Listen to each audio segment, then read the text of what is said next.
Hello friends, welcome back to Uma's flower and fashions.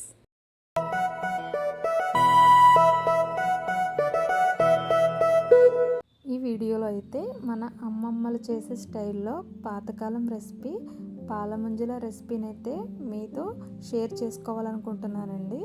పాతకాలం రెసిపీసే the best recipes అండి. ఇంకా చాలా టేస్టీగా కూడా ఉంటాయి.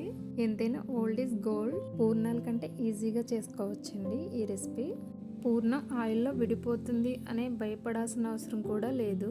ఒక్కసారి ఈ పాలముంజల రెసిపీని చేశారంటే ఇప్పుడు ఇవే చేస్తారు, అంత ఈజీగా ఉంటాయి. పూర్ణాల కన్నా ఈజీగా చేసుకోగలిగే రెసిపీ అండి ఇది. సో చాలా పర్ఫెక్ట్గా ఎట్లా చేసుకోవాలో, పక్కాగా కొలతలు ఎలా తీసుకోవాలో అనేది ఈ వీడియోలో అయితే నేను క్లియర్గా అయితే చెప్తానండి. వీడియోని అయితే ఎక్కడ స్కిప్ చేయకుండా చూడండి. చూసి మీరు కూడా ఇంట్లో ట్రై చేయండి. మరి లేట్ చేయకుండా ఈ పాలమంజల రెసిపీని ఎలా చేసుకోవాలో చూసేద్దాం. పూర్ణం కోసం అయితే రవ్వ కేసరి లేదా శనగపప్పు పూర్ణం లేదా పెసరపప్పు పూర్ణం ఏదైనా చేసుకోవచ్చండి. నేనైతే శనగపప్పు పూర్ణం అయితే చేస్తున్నాను. దానికోసం అయితే కుక్కర్లో ఒక గ్లాసు శనగపప్పునైతే వేసుకున్నానండి. పప్పునైతే శుభ్రంగా కడిగి ఉడికించుకోవడం కోసం అయితే దీంట్లో వాటర్ని అయితే యాడ్ చేసుకోవాలండి. పప్పునైతే ఒక గంట ముందుగా నానబెట్టి ఉంటే 1:1.5 వాటర్ వేసుకోవాలి. లేదు వెంటనే బాయిల్ చేసుకునే విధంగా అయితే 1:2 రేషియోలో వాటర్ని అయితే యాడ్ చేసుకోవాలండి.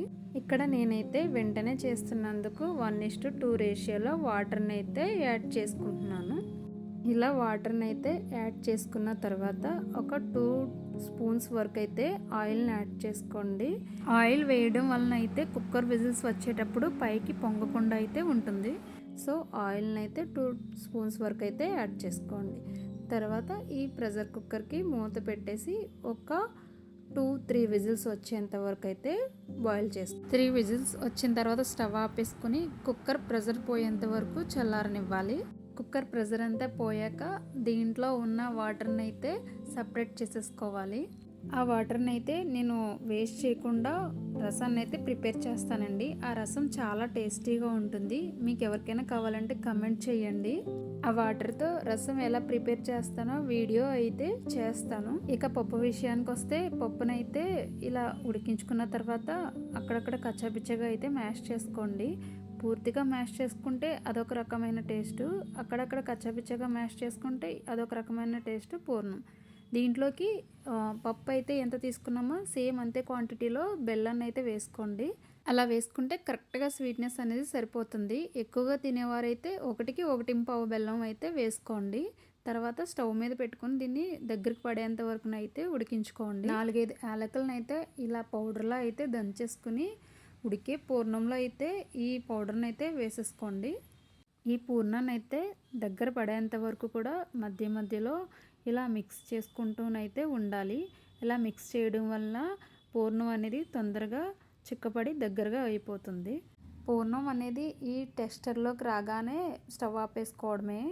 ఇది పూర్తిగా చల్లారేసరికి ఇంకాస్త టైట్గా అయితే అయిపోతుంది. పూర్ణం ఉండలు ప్రిపేర్ చేసుకోవడం కోసం దీన్ని ఒక ప్లేట్లోకి షిఫ్ట్ చేసుకుని పూర్తిగా అయితే చల్లారి పూర్ణం చల్లారేలోపు అయితే అడుగు మందంగా ఉండే బాండీని అయితే తీసుకోవాలి. అడుగు మందంగా ఉండే బాండీని పెట్టుకోవడం వల్ల అడుగు పట్టకుండా అయితే ఉంటుంది.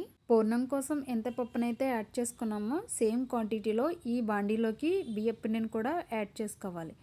అదే సేమ్ క్వాంటిటీలో పాలను కూడా వేసుకోవాలి. ఈ బియ్యం పిండిలోకి సేమ్ క్వాంటిటీలో అయితే వాటర్ని కూడా యాడ్ చేసుకోవాలి. అలాగే 1 టీ స్పూన్ షుగర్ని కూడా యాడ్ చేసుకోండి. ఈ షుగర్ వేయడం వల్ల పాలముంజ క్రిస్పీగా అయితే వస్తుంది. దీంట్లో ఒక్క చిటికెడు ఉప్పును కూడా వేసి ఇక్కడ కొలతలు చెప్తున్నాను, గుర్తుంచుకోండి. పొడిపిండి అయితే ఒక గ్లాస్ బియ్యపిండికి ఒక గ్లాస్ పాలు, ఒక గ్లాస్ వాటర్ వేసుకోండి. లేదు బియ్యపిండి తడిపిండి కనుక అయితే ఒక గ్లాస్ పిండికి ఒక గ్లాస్ పాలు, అర గ్లాసు వాటర్ వేసుకోవాలి. ఇలా అన్నీ వేసుకుని ఉండలనేవి లేకుండా మిక్స్ చేసుకున్న తర్వాతనే స్టవ్ మీదనైతే పెట్టుకోవాలి. స్టవ్ మీద పెట్టిన తర్వాత ఇలా కంటిన్యూస్గా అయితే కలుపుతూ ఉండాలండి. లేదంటే పిండి అనేది ఉండలు కట్టేస్తుంది. సో ఇలా మిక్స్ చేసుకుంటూనైతే ఉండాలి. ఈ పిండిని అయితే ఉడికించుకునేటప్పుడు ఫస్ట్ మీడియం ఫ్లేమ్ మీద అయితే ఉడికించుకోవాలి. ఇలా కాస్త చిక్కబడిన తర్వాత ఫ్లేమ్ని అయితే లో ఫ్లేమ్లోకి అయితే తగ్గించుకోవాలి. నిదానంగా కలుపుతూ ఉంటే పిండి అంతా కూడా దగ్గరగా అయ్యి ఒక ముద్దలా అయితే ఫామ్ అవుతుంది. సో పిండిని అంతా దగ్గరగా అయ్యేంత వరకు కూడా ఇలా కలుపుతూనే అయితే ఉండాలి. పిండి కన్సిస్టెన్సీ అయితే ఈ విధంగా ఉండాలి. ఉండ చేస్తే చక్కగా ఉండవ్వాలి.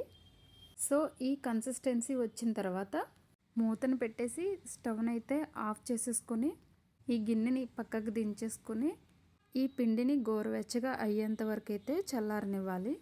పిండి అయితే చల్లారేలోపు ముందుగా ప్రిపేర్ చేసుకున్న పూర్ణాన్ని అయితే మనకి నచ్చిన సైజులో ఉండలను అయితే తయారు చేసుకోవాలి. అవసరమైతే కొంచెం నెయ్యిని అప్లై చేసుకొని ఈ ఉండలను అయితే ప్రిపేర్ చేసుకోవాలి. ఇలా అన్ని ఉండల్ని తయారు చేసుకునే లోపు మనకి పిండి అనేది కూడా కాస్త గోరువెచ్చగా అయితే అయి ఉంటుంది. సో చేతికైతే ఆయిల్ని అయితే ఈ విధంగా అప్లై చేసుకుని పిండి ముద్దనైతే తీసుకోవాలండి. పిండి ముద్దనైతే అరచేతిలో ప్రెస్ చేసుకుంటూ ఫ్లాట్గా అయితే చేసుకోవాలి. పిండి మధ్యలో పూర్ణం ఉండనైతే పెట్టి ఈ విధంగా మొత్తం అంతా క్లోజ్ చేసుకోవాలి. రౌండ్గా మనం చుట్టేసుకోవడమే. అయితే క్రాక్స్ లేకుండా ఎక్కడ గ్యాప్స్ లేకుండా అయితే పూర్ణాన్ని మొత్తం కూడా పైన ఈ పిండితో కవర్ చేయాలి. అన్నీ ఒకసారి అయితే ప్రిపేర్ చేయకండి. అలా చేస్తే పైన పిండి డ్రై అయిపోయి క్రాక్స్ అనేవి వస్తాయి. సో 5 పాలముంజలు చేసి వాటిని డీప్ ఫ్రై చేసిన తర్వాత ఇంకొక 5 చేసి మళ్ళీ డీప్ ఫ్రై చేసుకోవాలి. అలా చేస్తే క్రాక్స్ అనేవి రాకుండా పాలముంజలు చక్కగా వస్తాయి. ప్రిపేర్ చేసుకున్న పాలముంజలను అయితే మనం డీప్ ఫ్రై చేసుకోవాలి. డీప్ ఫ్రై చేసుకోవడానికైతే ఆయిల్ని బాగా హీట్ అవనిచ్చి తర్వాత వేసుకోవాలి. వీటిని ఫ్రై చేసుకునేటప్పుడు మంటని లో టు మీడియం ఫ్లేమ్కి అడ్జస్ట్ చేసుకుంటూ ఫ్రై చేసుకోవాలి. వీటిని వేసిన వెంటనే అయితే గరిటె పెట్టి కలపకూడదు. ఇవి కొంచెం ఫ్రై అయిన తర్వాత స్లోగా కలుపుకుంటూ అన్నీ ఈవెన్గా ఫ్రై అయ్యే విధంగా మంచి గోల్డెన్ కలర్ వచ్చేంత వరకు అయితే వీటిని ఫ్రై చేసుకోవాలి. సో ఇదే విధంగా మీడియం టు లో ఫ్లేమ్ మీద అన్నిటిని కూడా ఫ్రై చేసుకుని పక్కకు తీసుకోండి.